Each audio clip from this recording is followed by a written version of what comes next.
Nakatanaw lang ako sa malayo habang naisip ko ang dapat kong gawin at kung anong gagawin para mailigtas ang kapatid ko. Dalawang araw na rin sa mula nang makidnap ako at napatunayan kong gamit ko ngayon, ang katawan ni Isabel ay parang narinig kong kapatid ko. Ang kapatid niya. Nakontak ko pa rin ngayon yung lalaki nakamaskara. Lagi niyang pinapakita sa akin ang katawan ng kapatid ni Isabel. Pinapahirapan nila ito kaya naaawa na ako. Pag hindi ko sila sinunod ng utos ay hindi sila magkakamaling patay ng lalaki. Hindi pa ako nakakaramdam ng takot minsan bilang isang assassin. Wala naman kasi akong kapatid na siyang kahinaan ko. Wala akong problema sa buhay. Wala akong pake kung may mamatay sa harapan ko bilang assassin. Dapat malakas ako at walang kahinaan. Pero eto ko ngayon, problemado dahil sa kapatid ni Isabel. Sigurado ka na ba sa plano mo mamaya? Napalingon ako sa likuran. She is Catherine at andito ako ngayon sa sarili niyang kondo. Nabasa ko rin siya sa libro. Isa siya sa kaibigan ni Isabel, malapit na kaibigan. Na-meet ko kahapon si Katon, tawagan niya ako ng cellphone. Ang cellphone ni Isabel. Kakabalik naman ito sa bansa dahil sa ibang bansa ito nag-aral. Sinabi ko rin sa kanyang problema at talagang na-shock siya nung malamang kinidnap ang kapatid ni Isabel. Hindi pa alam nila mom at dad ang tungkol dito dahil ang pinalabas pumunta sa Edward na kapatid ni Isabel sa ibang bansa para sumama sa mga kaibigan. Sa yaman nila hindi alam ng ama niya ang nangyayari sa bunsong kapatid niya. Ito lang ang paraan ko para masagip ko siya. Pagsabi ko, paano ko magalit si Logan sa'yo? Hindi na siya magagalit dahil patay na siya. Sabi ko at narinig kong pagbuntong hininga niya bago lumapit sa akin. Kinakabahan ako sa gagawin mo eh. Talagang lalasunin mo siya? Asawa mo yun. I don't care. Yun din naman ang plano ko simula pa lang. Ang patayin siya. Marami na siyang ginawang masama sa akin. Marami siyang ginawang mali at pagtangkaan akong patayin. Walang kabuhay-buhay na sambit ko. This is not you, Isabel. Mahina niyang sabi. Hindi ikaw, Isabel, na kakilala ko noon. Isang Isabel na walang inatupag kahit masaktan man siya ng asawa niya. Mahal niya pa rin. Tanggap niya. Patay na ang Isabel na tinutukoy mo. Pagsabi ko na ikinailing niya. I told you, hindi ako si Isabel.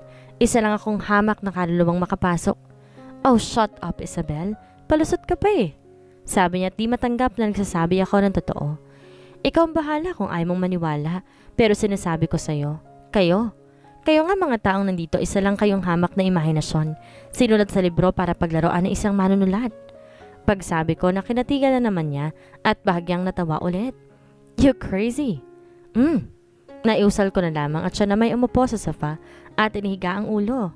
May galit din naman ako sa asawa mo dahil nga sa mga pinagagawa niya sa iyo noon. Alam kong natauhan ka na sa mga kabaliwan mo. Sinabihan na kita noon na huwag kang papayag na apihin ka lang ng asawa mo. Nabasa ko rin ang mga salitang iyon sa libro. Sobrang galit noon ni Kat dahil kay Logan sa pinagagawa nito kay Isabel. Napatingin lang ako sa kawalan at di na inisip ang sinabi niya. Catherine's POV. Hi, I'm Catherine, 25 years old, isang businesswoman. Galing ako sa ibang bansa para doon tapusin ang pag-aaral. Hanggang makatapos ako at naging successful ang lahat. Mayaman na ako at may sariling negosyo. Mag-isa lang ako sa buhay. Tayong isang kaibigan lang ang meron ako at si Madeline Isabel Jonicio, Red Dragon yun.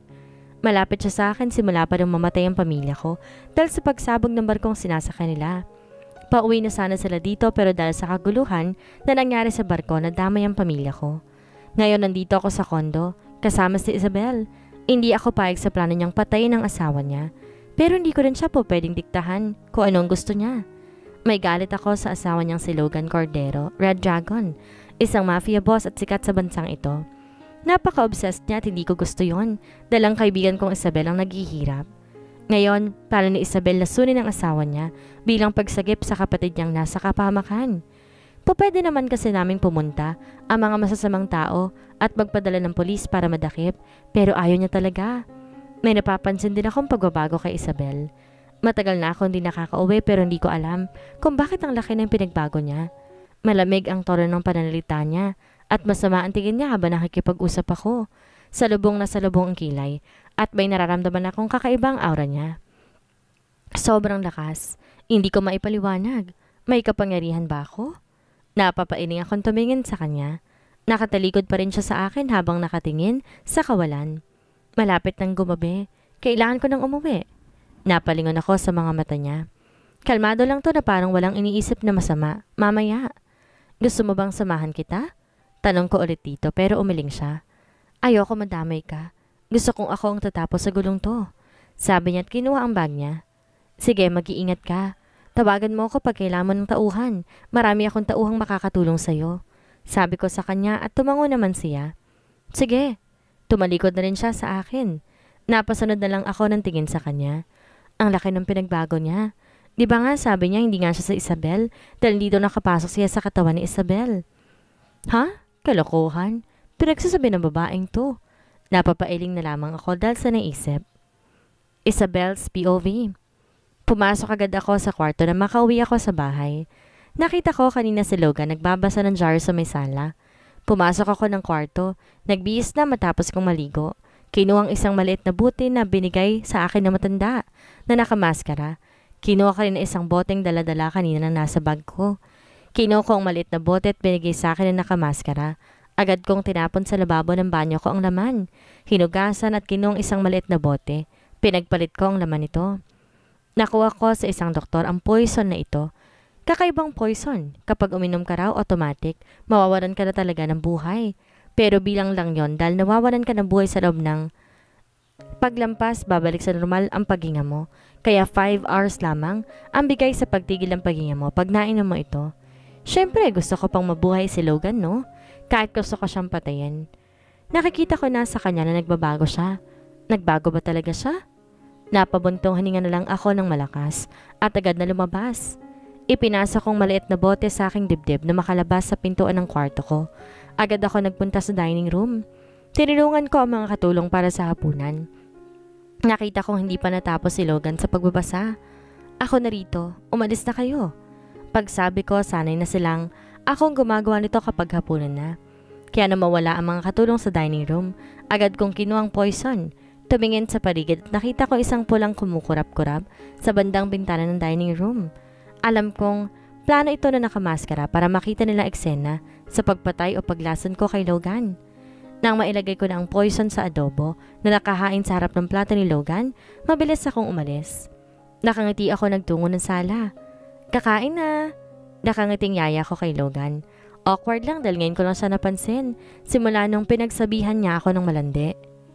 Alika na, baka lumamig. Sabi ko at saka si tumayo na may ngisi sa labi. I'm sorry for what? Hindi ko siya pinagpatuloy sa pagsusorry niya. Stop, okay lang yon. Sige na, kain na tayo, nagugutom na ako. Pagkasabi ko, tumango naman siya kaya na makarating kami sa dining room. Nagsimula na kaming kumain. Nakita ko siyang kinuwang adobo at ibinusto sa plato niya. Napatingin ako sa isang pulang kumukurap sa labas ng bintana. Nakatago ito sa isang bulaklak. Napalingon ako kay Logan na magsalita ito. Ang sarap! Ikaw ba nagluto nito? Takang tanong niya kaya ngumiti lamang ako. Kumain ka na, sabi ko na lamang. Yeah, namiss ko kasi ang ulam. Napalingon ako sa kanya. Bigla itong namulat parang di makahinga dahil hawak ito ngayon ang leeg niya. What? Napatakip na lang ako sa aking mukha nang matumba siya at mahulog siya sa kanyang kinaupuan. Hawak pa rin niya ang leeg niya hanggang sa unti-unti na siyang nanghihina. Napatulala ako na makita ang mga maid na nagsipagtakbuhan, papalapit kay Logan, ang mga tuuhan nitong mabilis na inaalalayan siya. He's dead. Nataranta ako kahit alam ko naman na 5 hours lang siyang mamamatay. Pero bakit sobrang kaba ko? Ano ang nangyayari sa akin? Naparunok ako sa cellphone ko. Tumunog to hudyat na may tumatawag. Mabilis ko pang sinagot iyon. Good job! You made me happy! Tumawa pa ito. Ibalik mo na sa akin ang kapatid ko. Sigaw ko sa kanya. Oh, oo nga pala. Come here and take him. Sabi nito at pinatay ang tawag. Ngayon, ako naman ang papatay. Sigaw ko sa isip ko at mabilis na umalis. Mabilis na kinuha kong cellphone. Tinawagan ng isa sa mga bodyguard ni Logan na nagdala sa kanya sa ospital. Kailan hindi nila dapat dalawin si Logan. Mabilis kong kinuha ang cellphone at tinawagan ito. Ilang call pa'y walang sumagot kaya inis ako nang tumawag pa ako na isang beses at may sumagot na dito. Yes ma'am. Hindi ko na siya pinagsalita pa. Agad ako nagsalita. Huwag ninyong gagalawin ng katawan niya. Sigaw ko. Nasaan kayo ngayon? Nasa ospital po. Shit! Umuwi kayo. Huwag ninyong gagalawin si Logan, please. Huwag ninyong gagalawin. Sigaw ko at di ko na siya pinagsalita. Pag hindi kayo uuwi, akong papatay sa inyo. Sigaw ko at mabilis tinapon ng cellphone sa likuran at mabilis sa pinaharurot ang sasakyan ko kung saan ko makikita mga tauhan ng hayop na yun. Nang makarating ako ay agad akong bumaba ng kotse. Sinulubong ko ang mga tauhan niya. Hindi ko man lang magawang tumingin dahil nagmamadali ako makuha si Edward. Oh, nandito ka na pala. Masaya nitong sabi. Akin na siya. Malamig kong sabi dito. Chill, ibibigay ko rin siya sa'yo. Sabi nito at sinenyasa ng mga nasa likuran niyang tauhan. Pumasok ito sa isang pintuan at ilang minuto din lumabas sila habang buhat-buhat ang walang malay na kapatid ni Isabel. Bakit wala siyang malay? Galit kong sigaw dito. Of course, mahina ang katawan na isang to. Hindi ko alam na may sakit pala ito sa puso at naghihingalo kanina. Nandilim ang paningin ko dahil sa sinabi niya, kaya hindi ko na malayang nasipa ko na pala siya. Napakagaling. Ang galing mo. Parang baliw na tumatawa ito habang pilit tumatayo. Nabilis kong nilapitan ng kapatid ko pero inilayo nila ito. Hawakan yung babaeng yan. Sigaw na nakamaskara. May kinuha itong espada na nakasabit sa pader at lumapit sa akin. Bitaw! Sigaw niya sa mga tauhan niya kaya binitawan nila ako. Sa tingin mo ba natatakot ako? Hindi ko naman naiisip na matatakot ka dahil sa espada na ito eh. Nakangiting sabi niya at mabilis ihagis ang espada sa akin kaya nasalo ko ito. Gusto kong gamitin mo yan laban sa akin. Alam kong mahina at wala kang alam sa mga bagay-bagay katulad nito dahil alam ko yon. Nakangising sabi niya. Alam na alam ko yon. Nagtataka ako dahil sa mga pinagsasabi niya. Sumugod ka sa akin. Patayin mo ako kung kaya mo. Humalakhak na naman ito kaya wala akong choice, kundi ang sigurin siya pero nagulat siya sa mismong paghagis ko sa espada at tumama ito sa pader at nakita ko dumugo ang kanyang braso dahil sa nadaplasan ito. Sa tingin mo ba hindi ako marunong gumamit ng espada? Asar kong sabi. Mabilis na parang hangin akong lumapit sa harap niya. Kitang-kita kong paglaki ng mata niya. Ngumiti ako at mabilis na sinipa siya sa tagiliran. Shit! Sigaw niya na makabawi siya. Mabilis niyang sinenyasa ng isang tauhan at nakita ko may iniabot itong isang espada. Siguro nga magaling ka, pero kaya kitang patayin. Sabi niya habang nakangiti sa akin. Ngumiti na rin ako at mabilis kinuha ang espadang nakatarak sa pader kanina dahil sa paghagis ko. Mabilis siyang sumugod sa akin at tag-espedahan kami. Tanging tunog ng espada ang narinig namin sa loob ng abandonadong building. Napaatras siya na masipa ko na naman siya. Imposible. Hindi kita ginawa para maging malakas. Sigaw niya na ipinagtaka ko. Ano raw? Ginawa? Naguguluhan pa ako sa sinabi niya. Kaya mong sumugod siya ay sumugod din ako. Ilang minuto kami nag-espedahan hanggang sa tumigil din kami. May tama ako sa pisngi habang siya ay maraming tama sa braso at tiyan niya. Mabilis kong naipwesto ang kamay kong may hawak ng espada at sinugod siya. Pero hindi pa ako nakakalapit sa kanya na may biglang magsalita. Ate? Napalingon ako sa likuran at nakita ko si Edward. Nakahiga na ito sa sahig habang hawak ito ang dibdib. Ang puso ko, utal niyang sabi. Pero nang akma ko na siyang lalapitan, ay mabilis na kumirot ang tagiliran ko. Napakatanga mo, sabi nito. Nahugutin nitong espada, mabilis niya akong sinipa sa mukha kaya't napahiga ako sa sahig. Tara, umalis na tayo dito. Ilang minuto na rin makakabalik na rin ako sa totoong mundo. Sigaw niya at mabilis na umalis. Totoong mundo. Baliw ba ang isang yon? Pinilit kong tumayo kahit masakit ang mukha ko at tagiliran ko. Mabilis kong tinakpan ang tagiliran ko na umaagos ang dugo rito. Nilapitan ko si Edward. Inalalayan tong tumayo pero natumba rin kaming pareho. Shit, ang sakit. Napahawak ako sa gilid ng tiyan ko nang bigla itong kumirot ng matindi. Nakatingin ako kay Edward na nakapikit ang mga mata pero alam kong buhay pa siya dahil humihinga pa ito. Edward, pilitin mong sarili mong tumayo, please. Hirap kong sabi habang nilapitan siya at inaalalayan. Nakita ko pa ang bahagyang pagmulat niya at nagpagaan para maitayo ko siya.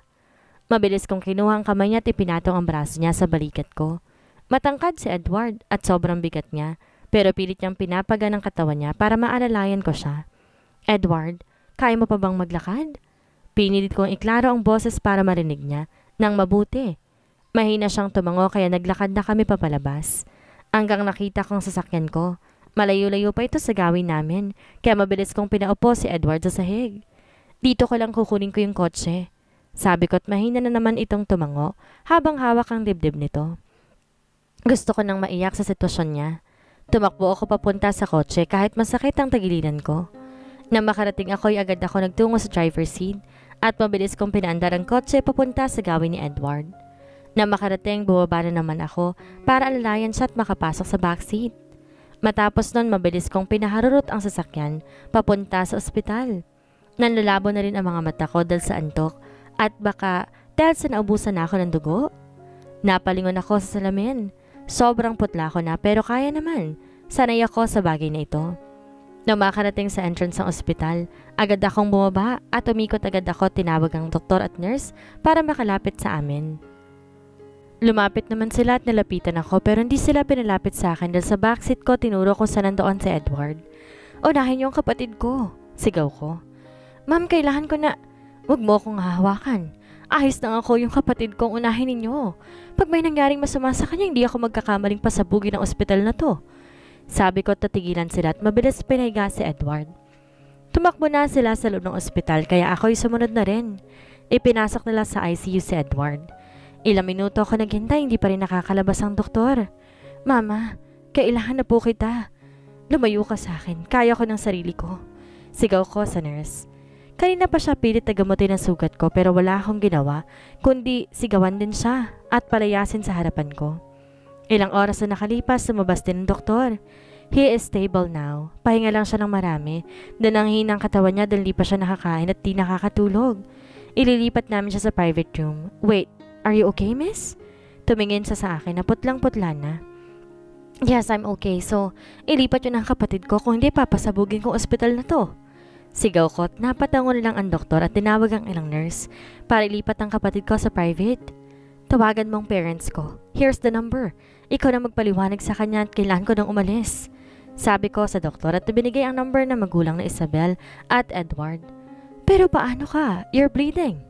Don't mind it. Okay lang.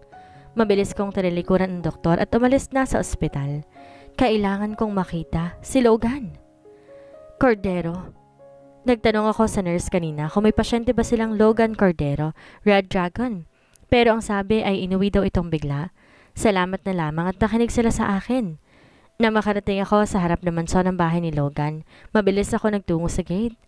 Ma'am Isabel? Gulat na gulat ang mga tuuhan niya na makita ang itsura ko. Ayos ka lang Nasaan ang boss ninyo? Agad kong tanong.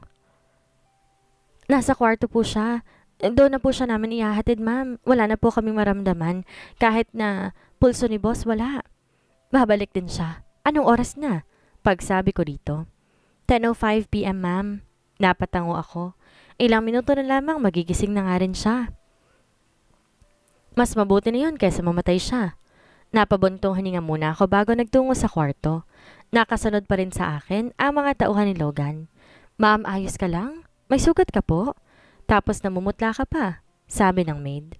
Hindi ko siya pinansin sa halip, pinaalis ko sila sa kwarto ni Logan. Umalis naman sila kaagad at sinara ang pinto. Gumising ka na, sigaw ko sa isip ko. Pilit kong idinilat ang mata ko dahil nanghihina na talaga ang katawan ko. Ilang minuto ako nakatingin sa kanya, parang baliw, na tinitingnan ng maamo niyang mukha. Napakaamo ng mukha mo pero demonyo ka. Ang balas ng mukha. Napapailing ako dahil sa sinabi ng isip ko. Napalingon ako kay Logan na marinig kong mahina nitong pag-ungol. Nakabalik na siya. Nakabalik na. Thank God you're awake. Mahina akong sabi. Nakita ko ang pagbukas ng mata niya kaya nakampante rin ako. Buhay nga ang gago. Hanggang sa nilalamon na ng dilim ang lahat. Third person's point of view. Inis na inagis na nakamasker ng lalaki ang kanyang mga gamit sa loob ng kwarto niya dahil sa inis nito. Mga shit sila. Naisa na naman nila ako. Kanina pa ako naghihintay dito ni wala akong maramdamang kakaiba para makabalik sa mundo. Sigaw niya at mabilis itinapon ng maskarang nakatakip sa mukha niya. Papatayin kitang babae ka. Usal niya bago pinatay ang ilaw ng kwarto. Mabilis na tumayo si Logan dahil sa biglang pagbagsak ni Isabel sa sahig. Gulat na gulat siyang napatingin sa kanyang kamay at sarili nang makitang buhay pa siya. Akala niya talaga mamamatay siya kanina dahil di siya makahinga at parang tumitigal ang pagpintig ng puso niya. Ha? Napalingon siya kay Isabel na nasa sahig. Isabel! Usal niya. Mabilis niyang nilapitan ang dalaga pero nagulat siya na may makitang sugat sa mukha nito at braso pero nanlabig ang buo niyang katawan na makitang sugat nito sa tagiliran. Shit! What happened to you? Usal niya. Mabilis binuhat si Isabel at tumakbo sa pintuan. Boss! Bakas ang gulat ng mga tauhan niya na makita siyang buhat-buhat si Isabel. Sino bang magugulat kung kanina lang wala na itong buhay, tapos ngayon makikita nilang buhay na buhay at tumatakbo? Shit! Sigaw ni Logan. Mabilis lumabas ng pintuan ng bahay. Open the door! Sigaw niya habang nakatingin sa van na nasa harapan nila. Agad naman na sumunod ang mga tauhan at pinagbuksan. Go to the hospital, now! Sigaw niya at mabilis naman sinunod ng mga tauhan. Ilang minuto din ang biyahe na makarating sila sa ospital. Oh my God, my baby! Napatingin si Logan sa isang babaeng lumapit ng ina ni Isabel. Umiyak ito at nagkakasya kung bakit nandito mga magulang ni Isabel. Mom? Usal ni Logan at mabilis pa hiniga si Isabel sa hospital bed. Agad inasikaso ang katawan ni Isabel ng mga doktor habang si Logan napatingin sa ina nitong umiiyak sa balikat niya. Mom! Usal ulit niya sa pagtawag sa ginang. Ano bang nangyayari? Bakit dalawa ko pang anak? Ano ba ang kasalanan ko? Pinapahirapan ako ng ganito. Nagtataka si Logan sa sinabi ng ginang. What happened? Napalingon siya sa lalaki, ang ama ni Isabel. Ano ang nangyari kay Isabel? Bakit may sugat siya? I don't know. Namagising ako, nasa harap ko na siya pero nahimatay rin. Mahinang sabi ni Logan. Ano bang... Hindi natapos ng ama ni Isabel ang pagsasalita na magsalita ang bagong dating. Where's Isabel? Okay lamang ba siya? Isang magandang babae ang nagsalita. Inayos agad nito ang buhok at tumarap sa ama ni Isabel. Nasaan si Isabel, tito? Kat. Mahinang usal ng ama ni Isabel. Sa kaharap, kaibigan ni Isabel. Pero hindi siya pinansin ng babae at lumingon ito kay Logan. Tignan mo. Sa dami mong kaaway pati si Isabel na damay. Si Edward, okay na ba siya? Babaling naman ito sa ina ni Isabel. Yes, he is okay now. Ang sabi ng doktor magpapahinga na lang siya, but Isabel, bakit siya? Nagkaganoon. Umiiyak na namang usal ng ginang. I'm sorry but Isabel did her job. Naprotektahan niya ang kapatid niya.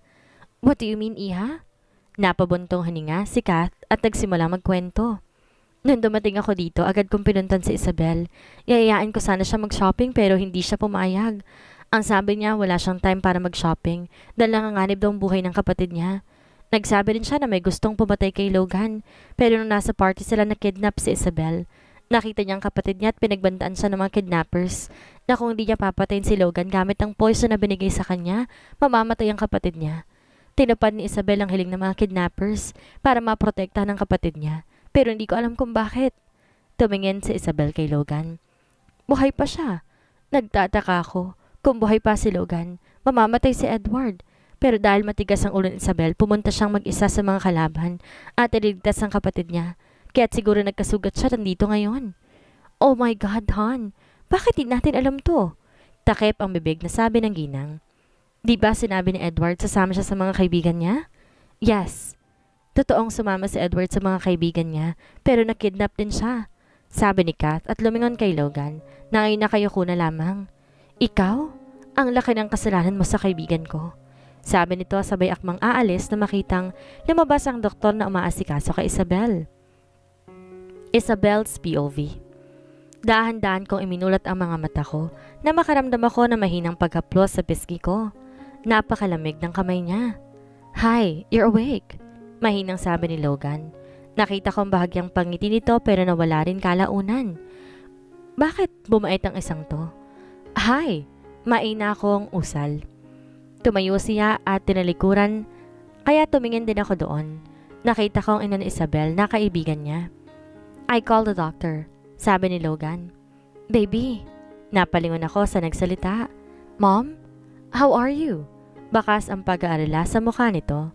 Ngumiti ako at biglang nagsabing, Oo. Are you hungry? Tumango ako. Okay, I will buy you food. Take care of yourself, baby, please. Pinag-alala mo pa ako ng husto. Yes, Mom. Good. Inaplos ito ang mukha ko. At tumalis na para bumili ng pagkain. Si Kat naman ang lumapit at biglang kinurot ang paa ko. Ah! Nausal ko. Ikaw babae ka, napakatigas ng ulo mo. Sabing tawagan mo ako para tulungan ka. Kaya ko naman ang sarili ko eh. Kaya nga. Tingnan mo nga. 4 na araw ka na nandito sa ospital. Hoy, anong sinasabi mong kaya mo? Aba, nagsusuplada ka na. Pero ang galing mo ah. Paano mo naligtas ang kapatid mo? Mayabang akong tumingin sa kanya. Simple lang, pinatumba ko lahat ng mga kalaban. Sa totoo lang, di ko talaga napatumba lahat. Dahil nakatakas pa sila. Talaga? Saan mo naman Oh, I forget. Hindi ka nga para daw si Isabela, no? Baliw ka talaga. Sabi pa nito sabay batok sa akin. Nakakailan ka na ah? Sigaw ko rito pero tigil din kami nang pumasok si Logan kasabay ng doktor. Natahimik na lang kami ni Kat at nakinig sa doktor. Ang sabi okay na raw ako dahil nagising na kaya okay. Na makalabas ang doktor, lumabas na rin si Kat dahil daw may business meeting pa raw ito. Kamusta ang kapatid ko? Pagsabi ko kay Logan. He's okay. Na isang araw pa siya gising. Sabi nito na hindi makatingin sa akin. Ah, buti naman. Mahina akong sabi sabay tingin sa kawalan. Bakit ang tahimik? Ginawa mo ba yon? Ha? Ang alin? Ang lasunin ako. Oh, ba't niya alam? Ha? Don't lie. Alam ko na. Gusto mo ako lasunin dahil gusto mong maligtas ang kapatid mo. Sabi niya habang nakatingin diretso sa mga mata ko. O edi alam mo naman pala eh. Pero bakit ako nabuhay? Bakit gusto mo bang mamatay? Gusto mo palang mamatay edi sana. Hindi ko nalang pinalitan ng ibang poison yung binigay sa akin? Natigil ako. Are you okay? Nasaktan ka ba nung time na nakipaglaban ka sa mga Ano sa tingin mo tong sugat ko? Basta lang sugat at hindi masakit? Nag-iisip ka ba? Ikaw kaya saksakin ko na espada at masabi mo bang hindi masakit? Huwag kang ampiloso pa? Sigaw niya na ikinabigla ko. Sinisigawan mo na ako. Sigaw ko sa kanya dahil sa pagsigaw niya sa akin. Napayo ko ito at nilalaro ang daliri niya habang nakatingin sa tagiliran kong may benda. Oo, ginawa ko yun. Pero pinilitan ko na ibang poison. 5 hours ka lang mawawalan ng hininga pero babalik ka rin sa dati. Kaya thankful ako na magising ka. Nagulat ako nang bigla itong lumapit at niyakap niya ako. Hindi mahigpit ang yakap niya. Tamang-tama lang. Pero nakakatuwa dahil umiiyak siya. Anong iniiyak-iyak mo dyan? Taka kong sabi. Akma ko na sanang aalisin ang kamay niyang nakayakap pero hinigpitan niya palalo. Please, just stay still. Mahina niyang sabi at isinubsob ang mukha sa leeg ko. Eh di stay still.